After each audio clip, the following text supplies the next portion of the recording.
punta tayo sa Walmart kasi wala akong magawa. While naka-standby pa kami, so pasyal-pasyal muna ako. Dito tayo sa mga clearance area. Ano bang meron dito? Great savings. We are so cutie. Ayun. Nag-check lang ako ng mga clearances. Ito, nakabili ako. Isang bag ng all clearance. Nandito na naman kami or papunta kami sa Filipino store para kumain. By the way, sa mga nagtatanong kung saan itong Filipino store, this is in Southern California. Nagbihis lang ako ng shirt, guys, kasi kanina parang sinasakal ako sa damit na yon para akong isang jackfruit na nilarap ng mahigpit. So, I think maraming tao doon sa loob.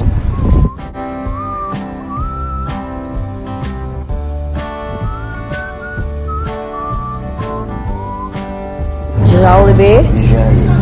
May honey wants to buy a burger here in Jollibee. So, ako, diretso ako doon sa, bibili ako ng isda.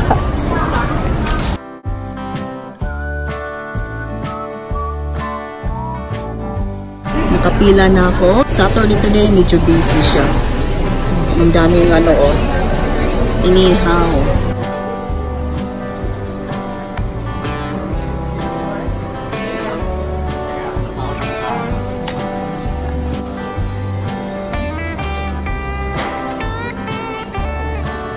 Jollibee hamburger with fries. Same as usual, isda, tsaka gulay.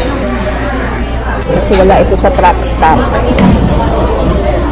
We're done in Filipino store and I just wanna show you this stuff from Walmart.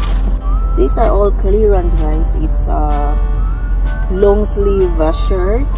Tapos with necktie pa siya na may design yung necktie. So apat yung binili ko for 5 each. So $20. Apat na yun.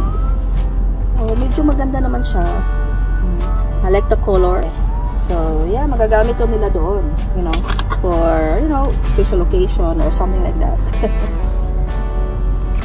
And one dress also for $5. Yeah.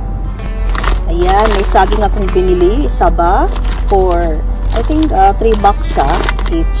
Dalawa yung binili ko.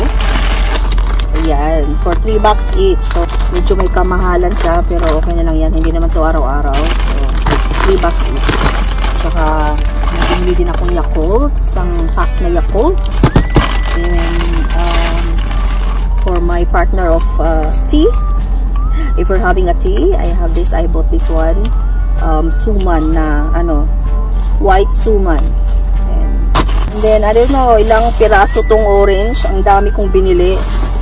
Ang dami namin binili kasi instead na balatan ko siya, si-squeeze ko na lang para madali siyang para inumin na lang ba. Yun lang, guys, yung mga binili ko for today at yung mga ginawa namin today. Kumain sa labas, then nag-grocery, and then that's it. We're back in the truck and I see you guys next time. Thank you guys for watching. Bye!